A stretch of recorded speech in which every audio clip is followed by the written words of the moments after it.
Hello everyone, welcome to radical learning. আজকে আমরা করব তোমাদের ক্লাস 10th এর অর্থাৎ ফার্স্ট ফ্লাইটের যে প্রথম চ্যাপ্টার, যে কবিতা তোমাদের দুটো কবিতা দেওয়া আছে, সেই দুটো কবিতার মধ্যে প্রথম যে কবিতাটা অর্থাৎ রবার্ট ফ্রস্টের দ্য স্নো। ঠিক আছে, এর আগে আমরা দ্য জেল ফ্রুইন্টেসের কিন্তু আমরা লেটার টু এ গড কিন্তু আমরা পড়ে এসেছি। এই ডেসক্রিপশন বক্সে তোমার লিঙ্ক দেওয়া থাকবে, পারলে সেটা ভিডিওটা তোমরা দেখে নিতে পারো। তো এবার প্রশ্ন হচ্ছে, এটা লিখেছেন কে? লিখেছেন হচ্ছে রবার্ট ফ্রস্ট। রবার্ট ফ্রস্ট তিনি কিন্তু এটা লিখেছেন। তো এই কবিতাটা জানার আগে অর্থাৎ পড়ার আগে খুব ইন্টারেস্টিং একটা ছোট্ট কবিতা, কিন্তু এর ব্যাকগ্রাউন্ডটা কিন্তু আমাদের জানতে হবে এই কবিতাটা পড়ার আগে। তো এর ব্যাকগ্রাউন্ডে কি, যে সাপোজ ধরো যে একটা শীতের দিন, মানে শীতের দিন কেমন হয়, চারিদিকে নিস্তব্ধতা, গাছের পাতাগুলো কিন্তু তোমার নিস্তেজ। তো তোমার মনটাও এমতো অবস্থায়, তোমার মনটাও কিন্তু ভালো নেই। ঠিক আছে, মনটা ভারাক্রান্ত, ক্লান্ত, হতাশ, যাই কোনো একটা কিছু হয়তো হয়েছে, মনে হচ্ছে যেন আজকের দিনটা পুরোপুরি কিন্তু একদম নষ্ট, কিছুই ভালো লাগছে না। তো ঠিক এরকম অবস্থায় কি হচ্ছে, যে হঠাৎ করে একটি ছোট্ট ঘটনা, যে একটা কাক উড়ে এসে বসলো কোথায়, হেমলক গাছের ডালে। তো হেমলক গাছের ডালে কাকটা উড়ে এসে বসলো, আর সেই ডাল থেকে যেহেতু কাকটা এসে বসলো, তো সেই ডাল থেকে কি হলো, কিছু মানে বরফ কিন্তু ঝরে পড়লো। ঠিক আছে, সে ঝরে পড়লো, কিছু সামান্য তুষার ঝরে পড়লো সেই লোকটার মাথায় বা কাঁধে, বা যে মানে তার মাথার উপর ঝরে পড়লো বলা যায়। অর্থাৎ এই যে একটা অতি সাধারণ একটা সামান্য একটা কি হচ্ছে ব্যাপার, ঠিক আছে, যে সামান্য একটা ব্যাপার, একটা কাক একটা হিমলক গাছে এসে বসে পড়ার জন্য তার যে বরফগুলো এসে ঝরে পড়লো, তো এই সামান্য একটা ব্যাপারটা কি করছে, যে বলা যায় যে একটা সাধারণ একটা মুহূর্ত কিছু আশ্চর্যভাবে সেই ছোট্ট ঘটনাটি মানুষের মনের অবস্থা কিন্তু বদলে দিল। ঠিক আছে, অর্থাৎ যে দিনটা খারাপ ছিল, হ্যাঁ অর্থাৎ একবারেই খারাপ যে কবি যেটা যাচ্ছিল রবার্ট ফ্রস্টের, তো সেই দিনটা হয়ে উঠলো নতুন করে এক বাঁচার উপলব্ধি, সেই মানে সেই ঘটনাটাকে সেই কবিকে কিন্তু দিল। আমরা আজকে পড়বো তোমাদের ডাস্ট অফ স্নোর এই ছোট্ট কবিতাটি, যার প্রতিটা লাইনে কিন্তু লুকিয়ে আছে এই জীবনের একটা গভীর একটা অর্থ বলা যায়। তো সুতরাং এখানে আমরা কি দেখলাম, যে এর ব্যাকগ্রাউন্ডে কি, এখানে এই কবিতাটা পড়ার আগে আমাদের কিছু জিনিস সম্পর্কে আমাদেরকে জেনে রাখতে হবে। ঠিক আছে, এই কবিতার ব্যাকগ্রাউন্ডে প্রথম যেটা আছে, একটা যে ক্রোর কথার উল্লেখ করা আছে। ঠিক আছে, এই ক্রো কি, ক্রো হচ্ছে কাক। এই ক্রো এবং দুটো কথা আছে, একটা আছে হেমলক ট্রি, আর একটা তোমাদের কবিতার মধ্যে আছে দেখবে যে হেমলক ট্রি, অর্থাৎ ক্রো আর হেমলক ট্রি, এই দুটোই কিন্তু ইনঅসপিসিয়াস থিং, অর্থাৎ অকল্যাণময় জিনিস হিসাবে কনসিডার করা হয় আমাদের সমাজে, আমাদের পারসেপশন এটাই। ক্রো মানে কি, ক্রো হচ্ছে মৃত্যুর প্রতীক। ঠিক আছে, রাস্তায় তুমি বাড়ি থেকে বেরোচ্ছ, কাকের ডাক, এই সমস্ত ডাক যদি শোনো, তাহলে তোমার মনটা মনে হবে যেন আজকের দিনটা হয়তো ভালো যাচ্ছে না, কারণ ক্রো ক্রো হচ্ছে মৃত্যুর প্রতীক। এবং হেমলক ট্রি এটা হচ্ছে একটা পয়জনাস ট্রি। ঠিক আছে, তো এটা হচ্ছে ব্যাকগ্রাউন্ড। এবং তার সাথে সাথে কি, কবির মুডটা কি ছিল, কবির মুডটাও কিন্তু তোমাদের ভালো ছিল না। ঠিক আছে, তো এই মতো অবস্থায় আমরা কিন্তু এই কবিতাটাতে পড়বো। অর্থাৎ এই ক্রো আর এই যে দুটো জিনিস আমরা দেখলাম, এটা হচ্ছে তোমার ইনঅসপিসিয়াস,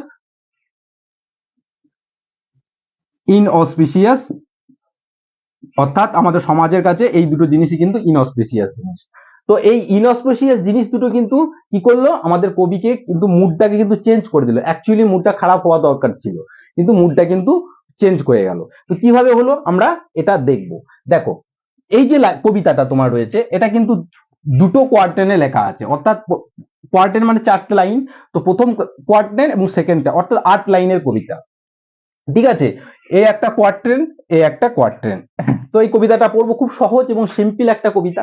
দেখো এখানে কি বলেছে, the way a crow shook down on me the dust of snow from a hemlock tree has given my heart a change of mood and saved some part of a day I had rued। তার মানে কি, অর্থাৎ বলছে যে the way a ক্রো, এই ক্রো, ক্রো কিসের symbol, এটা আনঅসপিসিয়াস thing এর সিম্বল, একটা ডেথ এর সিম্বল, তাই তো। যেভাবে কি করলো, দ্য শুক ডাউন আমার উপর ঝরে পড়লো কি, on me the dust of snow, dust of snow, স্নোর ডাস্ট মানে কি, অর্থাৎ স্নো ফ্লেক্স, ছোট্ট ছোট্ট ছোট্ট ছোট, হয়তো শীতকালে শীত প্রধান দেশে তো সেই গাছের ডালে কিন্তু শোনো পড়ছে, শোনো জমা হচ্ছে, তো সেই ডালে এসে এই ক্রো যখন এসে যখন সেখানে বসলো, তো অবভিয়াসলি সেই ডালটা নড়বে। তো নড়ার ফলে কিভাবে সেই শোনোগুলো ঝরে ঝরে ঝরে ঝরে পড়ছে ফ্রম এ হেমলক ট্রি। কোথা থেকে পড়ছে? সেই কোন গাছের ওপর ক্রোটা এসে বসলো? হেমলক গাছে। অর্থাৎ হেমলক গাছের ডালের ওপর যখন এসে কাঠটা বসলো, তখন কি হলো? সেই স্নো ফ্লেক্স গুলো ঝরে ঝরে ডাস্টের মতো, ডাস্ট পার্টিকেলের মতো ঝরে ঝরে নিচে পড়ছে। তো এর মতো অবস্থায় কবি সেই দিক দিয়ে যাচ্ছেন বা সেখানে বসে রয়েছেন, এখানে কিন্তু মেনশন করা নেই, আমরা ধরেই নিলাম যে হেমলক গাছের পাশ দিয়ে তিনি যাচ্ছিলেন। অর্থাৎ তার উপরে কিন্তু এই ডাস্ট অফ স্নোটা অর্থাৎ স্নো ফ্লেক্স গুলো পড়ে। তার ফলে কি হয়? হ্যাজ গিভেন মাই হার্ট, অর্থাৎ কোনটা কোনটা হ্যাজ গিভেন? এই যে ডাস্ট অফ স্নো যেটা ঝরে পড়লো, এটা has given my heart a change of mood. অর্থাৎ এই যে বললাম কবি কেমন ছিল, এর হিস্ট্রিটা কি, কবি হয়তো কোনো কারণের জন্য ডিস্ট্রেস ছিল, ডিস্ট্রেস ফিল করছিল, হয়তো আমরা ইন্ট্রোডাকশনে কি বললাম যে হয়তো কোনো একটা কারণের জন্য কবির ভালো লাগছিল না, মনে হচ্ছে যেন আজকের দিনটা যেন তার ওয়েস্টই যাবে, কোনো একটা জিনিস নিয়ে সে চিন্তা করছিল। তো সেই জন্য কি বলছে, এই যে স্নোফ্লেক্সটা তার উপর পড়লো, সেই জন্য এ চেঞ্জ, তার মধ্যে একটা চেঞ্জ নিয়ে এলো। তাহলে এই যে দুটো অসপিসিয়াস জিনিস, ক্রো এবং হেমলক, দুটোই তো ইনঅসপিসিয়াস জিনিস, এই দুটো যখন কবির উপর পড়বে, অ্যাকর্ডিং টু আমাদের যে ধারণা, আমাদের যে পারসেপশন, সেই পারসেপশন ওয়াইজ একে কবি মুড ভালো নেই, তার উপরে আবার ক্রো এবং হেমলক দুটোই ইনঅসপিসিয়াস জিনিস, সেটা তার উপরে স্নো যখন ঝরে পড়ছে দিনটা আরো খারাপ হয়ে যাওয়ার কথা ছিল। কিন্তু অ্যাকচুয়ালি কি তাই হচ্ছে? তাই কিন্তু হচ্ছে না। কি বলছে? এ চেঞ্জ অফ মুড, তার মুডটা কিন্তু চেঞ্জ হয়ে গেল, ঠিক আছে, যেটা নিয়ে সে ভাবছিল।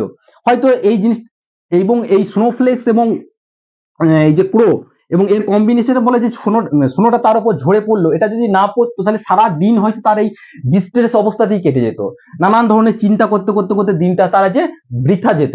কিন্তু সেই দিনটা কিন্তু বৃথা যায়নি। কেন? A change of mood and save some part, এই যে সেভ করেছে, কি সেভ করেছে? Some part of a day I had rued. এই রুট কথাটা মানে হচ্ছে বলা যায় যে তোমার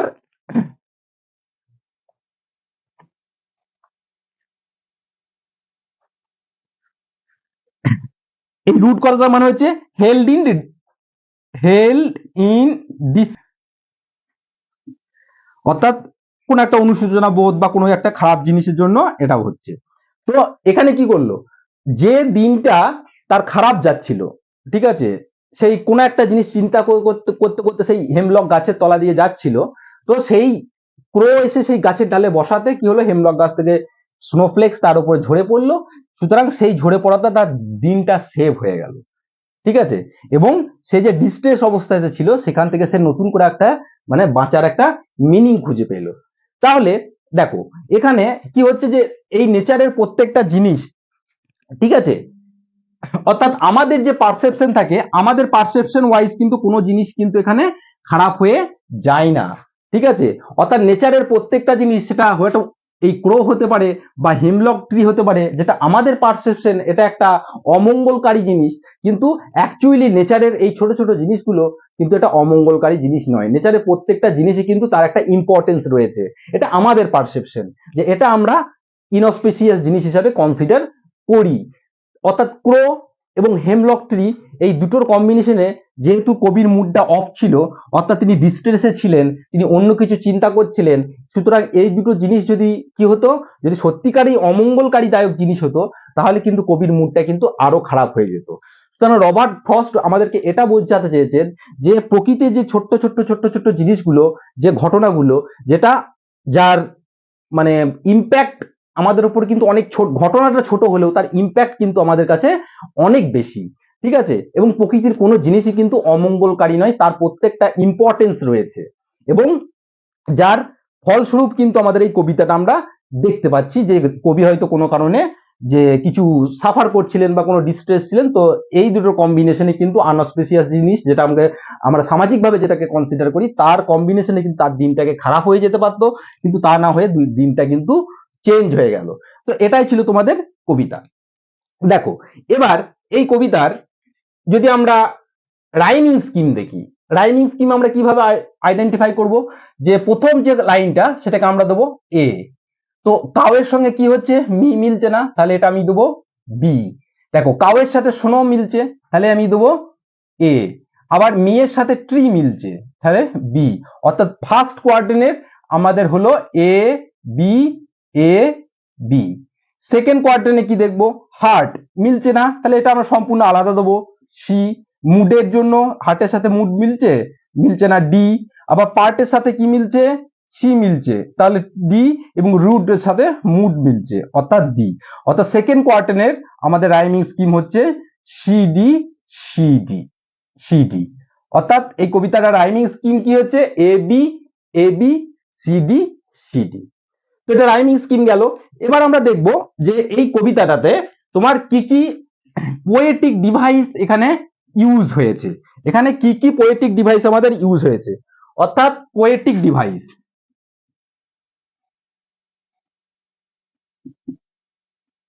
পোয়েটিক ডিভাইসেস কি কি ইউজ হয়েছে দেখো। প্রথমেই আমাদের কি কি করেছে, সিম্বলাইজ,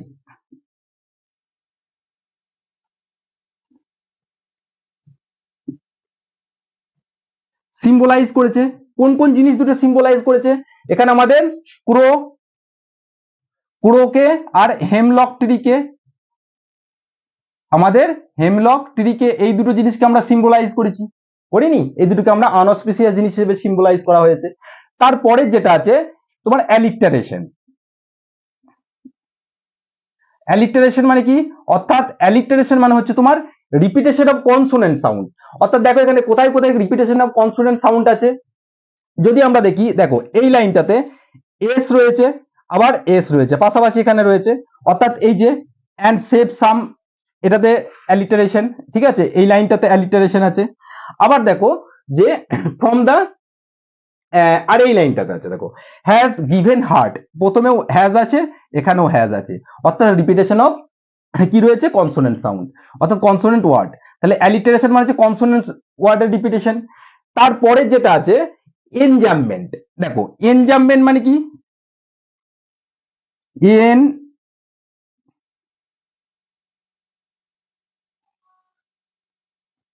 এনজাম্পমেন্ট, অর্থাৎ এনজাম্পমেন্ট আমরা তখনই বলবো যখন এই কবিতাটা কবিতার মধ্যে প্রত্যেকটা লাইন যখন কোনো রকম উইদাউট কোনো পাংচুয়েশন ছাড়া কি হবে, কোনো রকম পাংচুয়েশন ছাড়া একদম লাস্ট এসে পৌঁছাবে। দেখো এখানে তোমাদের বইয়ে দেখবে যে প্রত্যেকটা line, the way a crow shook down a me, প্রত্যেকটা লাইনে দেখো কোনো রকম কোনো পাংচুয়েশন নেই, একদম লাস্ট এসে রুট এখান এই জায়গাটাতে কিন্তু ফুল স্টপ রয়েছে, তোমরা বইয়েও দেখবে। তাহলে সুতরাং এরকম লাইন যখন একটা একটা লাইন পর একটা লাইন পর একটা লাইন পর ইয়ে করে করে আসবে এবং কোন রকমের উইদাউট এনি পাংচুয়েশন থাকবে, তখন তারা আমরা এটাকে বলবো এনজাম্পমেন্ট। অ্যাজোনেন্স,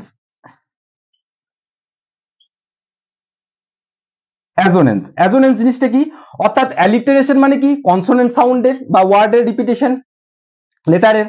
আর এখানে অ্যাজোনেন্স কথাটা মনে হচ্ছে এখানে হবে ভাওয়েল, ভাওয়েল লেটারের রিপিটেশন কোথায় বা সাউন্ড হয়। দেখো এখানে সুক, ও, ওয়ের উচ্চারণ হচ্ছে, আবার ডাউন এখানেও ও, আবার অন এখানেও ও। তাহলে কিন্তু এই যে সুক ডাউন অন মি, এই যে সুক ডাউন অন মি, তাহলে এই যে অন পর্যন্ত এটা কিন্তু হয়ে গেল তোমার অ্যাজোনেন্স। বোঝা গেল, এটা হলো তোমার অ্যাজোনেন্স। তাহলে এই কবিতাটার আমরা কি দেখলাম, এর আমরা রাইমিং স্কিম দেখলাম, কবিতাটা পড়লাম লাইন বাই লাইন, তার সাথে সাথে কিন্তু আমরা এর পোয়েটিক ডিভাইস গুলোও কিন্তু আমরা দেখলাম। এবার এর সামারিটা দেখব, এর সামারিটা এবার কিন্তু খুব সিম্পল ভাষায় আমরা লিখব যে কি। তাহলে প্রথমে কি দেখলাম, যে একটা সিম্পল একটা ঘটনা এই কবিতার কিভাবে কবির মানে মুডকে চেঞ্জ করে দিল। তাহলে আমরা কি লিখবো, the poem dust of snow by Robert Frost কি দেখিয়েছে, সোজ, অর্থাৎ the poem dust of snow Robert Frost আমাদের কি দেখিয়েছে, সোজ, হাউ কিভাবে, how a simple incident change the person's mood,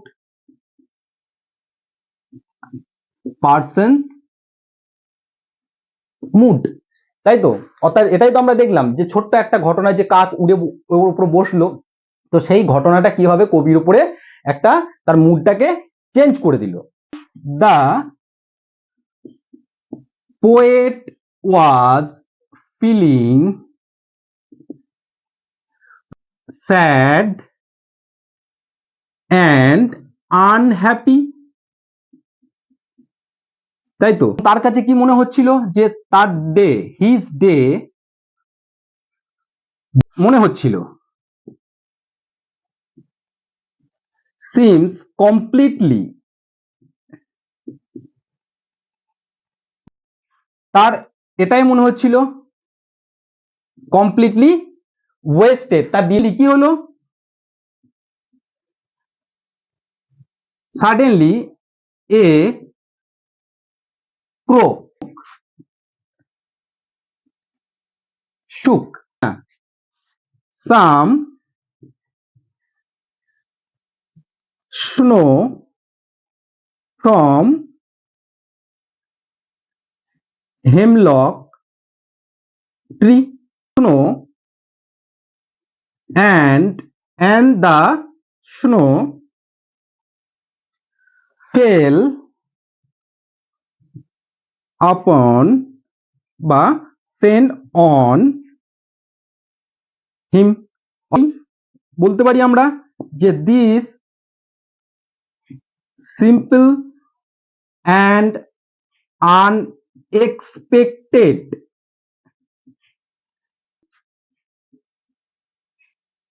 event made him, তাই না, তাকে বেটার ফিল করালো। ফলে কি হলো? ইট চেঞ্জড হিজ মুড, এবং তার সাথে কি দিল? And give him positive feeling,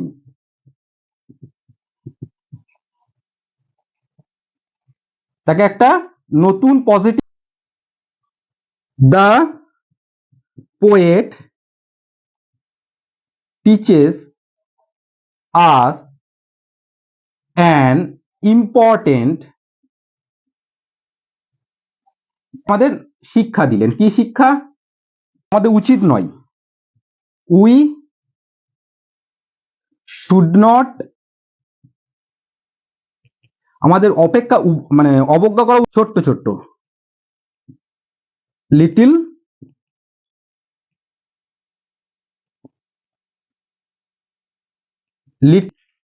এই যে ছোট্ট ঘটনা, বিকজ দে ক্যান, তাই না, একটা বড় পার্থক্য তৈরি করলো।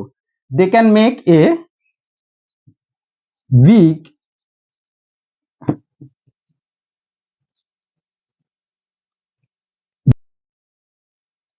In our life and turn a bad, কি এই যে কবি যেটা ছিল সে ব্যাড ছিল, bad day into a, bad day কি কোথায়? ইনটু এ গুড ওয়ান,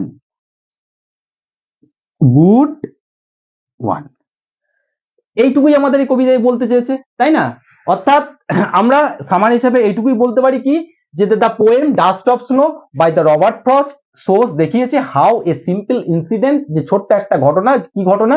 যে কাকটা যে আসলো, এসে বসলো ডালে, সেই তার যে স্নোফ্লেক্স গুলো তার উপর পড়লো, ক্যান চেঞ্জ দ্য মানে পার্সনস মুড, যেটা করলো অবভিয়াসলি পোয়েট মুড চেঞ্জ করলো, ইট সেভড দ্য মানে ডে ফর পোয়েট, এবং the poet was feeling some মানে স্যাড অ্যান্ড আনহ্যাপি, ঠিক আছে, sad and unhappy, his day seems completely wasted, তাই না? এবং suddenly a crow shook some snow from hemlock tree and the snow fell on him, তার উপর পড়লো, এবং this simple and unexpected event made him better, এবং it change his mood and give him a new positive feeling. The poet teaches us an important lesson. We should not ignore the little moments. They can make a big differences in our life and turn to a bad day into a good one.